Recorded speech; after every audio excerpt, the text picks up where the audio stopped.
அன்பான மக்களே, நம்மளோட மகாநதி எடிட்டர் இருக்கார் இல்லையா, அவரே டென்ஷன் ஆயிருக்காருங்க. அவரே நைட்லாம் தூங்காமல் பயங்கரமாக டென்ஷன் ஆயிருக்காரு. ஏன் அப்படின்னா, இப்போ ஒரு கதை இன்ட்ரெஸ்டிங்காக போயிட்டுருக்கு அப்படின்னா, அவங்க எடிட் பண்ணுறவங்கள அவங்களே வந்து கொஞ்சம் ஒரு ட்ராக் மாறுது அப்படின்னா அவங்களுக்கே ஒரு கஷ்டமாக இருக்கும் இல்லையா, அதை தான் அவர் வந்து மென்ஷன் பண்ணியிருக்காரு. அவரே பயங்கரமாக டென்ஷன் ஆகி இந்த போஸ்ட்டை போட்டிருக்காருங்க. நைட்லாம் தூங்கலைங்க அப்படின்ற மாதிரி போட்டிருக்காரு. நாங்கள் மட்டும் தூங்கிட்டோமா, எங்களுக்கு மட்டும் என்ன அப்படிங்கிற மாதிரி தான் நமக்கு இருந்தது. அதிர்ச்சி மேலே அதிர்ச்சியாக கொடுத்துட்ருக்காங்க. இதுக்கு மேலே தாங்காது அப்படிங்கிற மாதிரி தான் எனக்கு இருந்தது.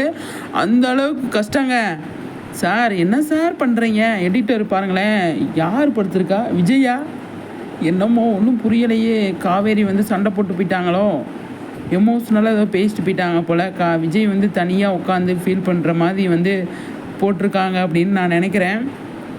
அழகான போஸ்ட் போட்டிருக்காருங்க. அதை ரசிக்க முடியுதா? என்னவா இருக்கும், ஏதாக இருக்கும், அடுத்தடுத்து என்ன கொண்டு வர போகிறாங்க, எந்த மாதிரி ஒரு சுச்சுவேஷனை கொண்டு வர போகிறாங்க அப்படின்னு நினைக்கும் போதே ஒரு பதட்டமாக இருக்குங்க. எடிட்டர், நீங்களே தைரியமாக இருங்க சரிங்களா? நீங்கள் தைரியமாக இருந்தால் தான் நாங்கள் தைரியமாக இருக்க முடியும் அப்படிங்கிறதான் எடிட்டர். நிஜமாவே அவங்க வந்து சீரியல் உள்ளே போயிட்டு அவங்க எல்லா இதுவுமே பார்ப்பாங்க இல்லையா, அதனால் அவருக்கே வந்து இப்போ போயிட்டுருக்கிற ட்ராக் வந்து அவ்வளோ எமோஷ்னலாக அவ்வளோ கனெக்ட் ஆகிடுச்சு போல் அவருக்கு. அதுதான் வந்து அவர் இதை போஸ்ட்டாக போட்டிருக்காரு. அதை தான் அவர் மென்ஷனே பண்ணியிருக்காரு.